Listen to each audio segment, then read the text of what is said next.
সংবাদে আপনাদের সবাইকে স্বাগত জানাচ্ছি। আমি লাইলা আঞ্জুমান। প্রথমেই রয়েছে সংবাদ শিরোনাম। প্রধান বিচারপতির কাছে ৩০০ বিচারক চেয়েছেন সিইসি।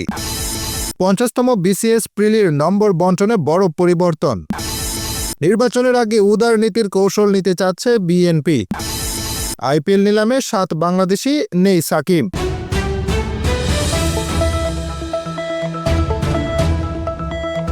প্রিয় দর্শক, এতক্ষণ শুনছিলেন সংবাদ শিরোনাম, এবারে বিস্তারিত। তবে তার আগে বন্ধুরা, অনুরোধ থাকবে এই সংবাদটিতে একটি লাইক দিন।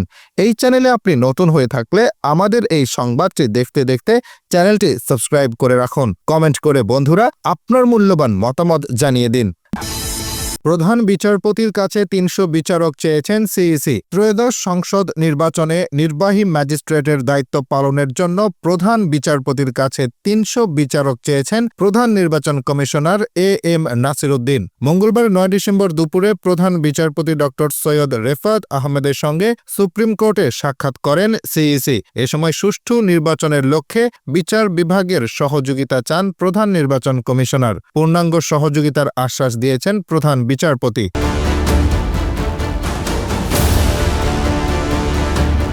সিইসি তার কাছে ৩০০ বিচারক চান।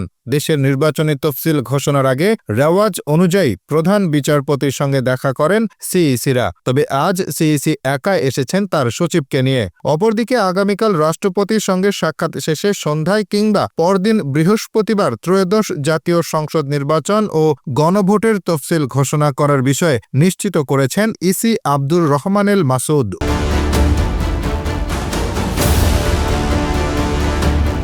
তিনি জানান, তফসিলে নির্বাচন সুষ্ঠু করতে রাজনৈতিক দলসহ অংশীজনদের সহযোগিতার বিষয়ে আহ্বান জানাবেন সিইসি। রেওয়াজ অনুযায়ী আগামীকাল রাষ্ট্রপতির সাথে সাক্ষাৎ করবে নাসির উদ্দিন নেতৃত্বাধীন কমিশন।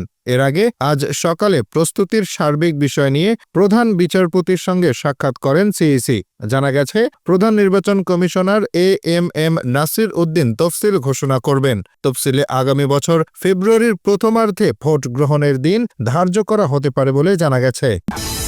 ৫০তম বিসিএস প্রিলির নম্বর বণ্টনে বড় পরিবর্তন। ৫০তম বিসিএস প্রিলিমিনারি পরীক্ষার সিলেবাস প্রকাশ করেছে সরকারি কর্ম কমিশন পিএসসি। নতুন সিলেবাস অনুযায়ী প্রিলিমিনারি পরীক্ষা মোট ২০০ নম্বরের হবে। এবার নম্বর বণ্টনে আনা হয়েছে বেশ কিছু পরিবর্তন।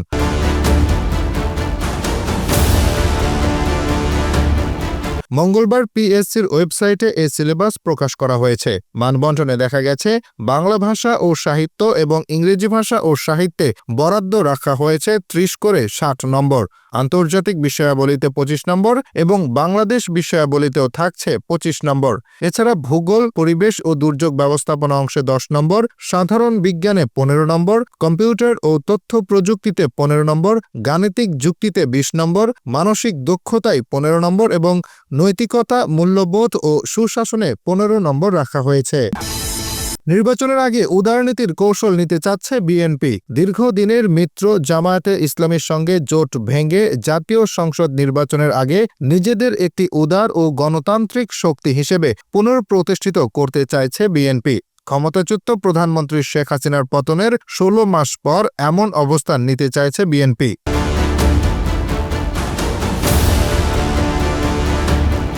হাসিনার দল আওয়ামী লীগ ঐতিহাসিকভাবে বিএনপির প্রধান প্রতিদ্বন্দ্বী। কয়েক দশক ধরে বাংলাদেশের রাজনীতিতে নিজেদের একটি ধর্মনিরপেক্ষ ও উদারপন্থী দল দাবি করে আসছে আওয়ামী লীগ। যদিও সমালোচকরা এই দাবির সঙ্গে একমত নন। আওয়ামী লীগের প্রতি বিরোধের কারণে এক হয়েছিল বিএনপি ও জামায়াত, কিন্তু তাদের আদর্শিক পার্থক্য কখনোই গোপন ছিল না। বিএনপি একটি জাতীয়তাবাদী দৃষ্টিভঙ্গিতে বিশ্বাসী, অন্যদিকে জামায়াত একটি ধর্মভিত্তিক রাজনৈতিক দল। এই পার্থক্যগুলো এখন বিএনপি ও জামায়াতের মধ্যে একটি পূর্ণ বিভক্তি সৃষ্টি করেছে, যারা ২০০১ থেকে ২০০৬ সালে জোট হিসেবে সরকার গঠন করেছিল।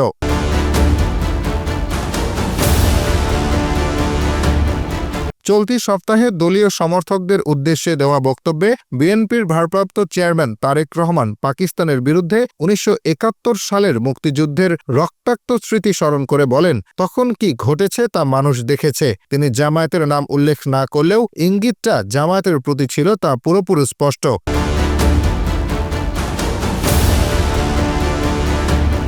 একই সঙ্গে জামায়াতের বিরুদ্ধে ভোট চাওয়ার সময় ধর্মের অপব্যবহারের অভিযোগ আনেন বিএনপির এই নেতা।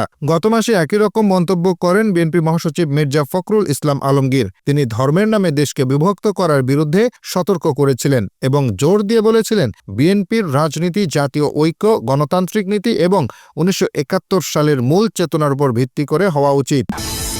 আইপিএল নিলামে 7 বাংলাদেশি নেই Shakib. Indian Premier League IPL এর 18তম আসর কড়া নাড়ছে দরজায়। এবারের আসরকে সামনে রেখে নিলামের জন্য ক্রিকেটারদের চূড়ান্ত তালিকা প্রকাশ করেছে বিসিসিআই। সেখানে জায়গা পেয়েছেন 7 বাংলাদেশি ক্রিকেটার। জায়গা হয়নি আইপিএলে বাংলাদেশের সফলতম ক্রিকেটার সাকিব আল হাসানের।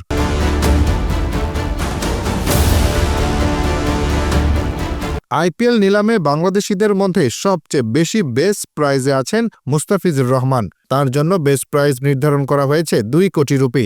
দ্বিতীয় সর্বোচ্চ 75 লাখ বেস্ট প্রাইজে আছেন তাসকিন আহমেদ, রিশাদ হোসেন, তানজিম হাসান শাকিব, নাহিদ রানা ও শরীফুল ইসলাম।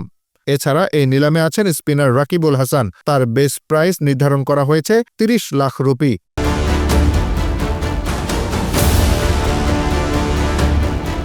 আগামী 16 ডিসেম্বর আরব আমিরাতে অনুষ্ঠিত হবে এবারের আইপিএল নিলাম। আগামী টি-20 বিশ্বকাপের পর অনুষ্ঠিত হবে আইপিএলের এবারের আসর।